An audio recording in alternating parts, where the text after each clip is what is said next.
வணக்கம் நண்பர்களே. முருங்கைக்கீரை நிறைய பேருக்கு பிடிப்பதில்லை. ஆனா இன்னைக்கு நான் சொல்ற மாதிரி தொக்கு போட்டு வச்சு சாப்பிடுங்க, எல்லாருக்கும் ரொம்ப பிடிக்கும். முதல்ல முருங்கைக்கீரையை பறிச்சு எடுத்துட்டு நல்லா வாஷ் பண்ணி எடுத்துக்கோங்க. இப்ப ஒரு கடாயில் சிறிது எண்ணெய் ஊத்தி அதுல 5 வர மிளகாய் ஃப்ரை பண்ணி எடுத்துக்கோங்க.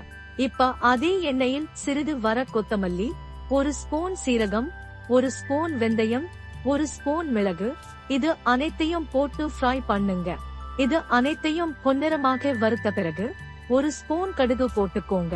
இப்ப கடுகு வெடிக்க ஆரம்பிக்கும்.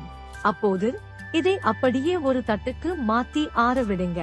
இப்ப அதே எண்ணெயில் கழுவி வைத்த முருங்கை கீரையை போட்டு நல்லா வதக்கி எடுத்துக்கோங்க.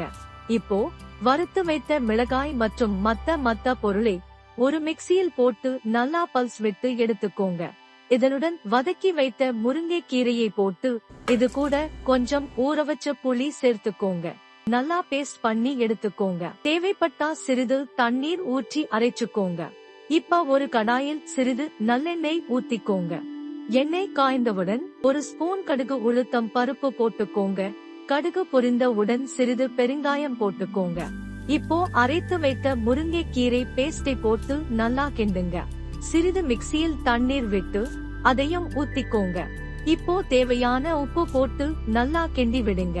நல்லா கொதித்தவுடன் சிறிது நாட்டு சர்க்கரை போட்டு கிண்டி விடுங்க. எண்ணெய் பிரிந்து வந்தவுடன் அடுப்பை ஆஃப் பண்ணி விடுங்க. இதை நன்றாக ஆற வைத்து ஒரு கண்ணாடி ஜார்ல போட்டு ஸ்டோர் பண்ணி வச்சுக்கோங்க. 1 வாரம் வரைக்கும் ஃப்ரிட்ஜில் வைத்தீர்கள் என்றால் கெடாமல் இருக்கும். நீங்க ட்ரை பண்ணிட்டு சொல்லுங்க.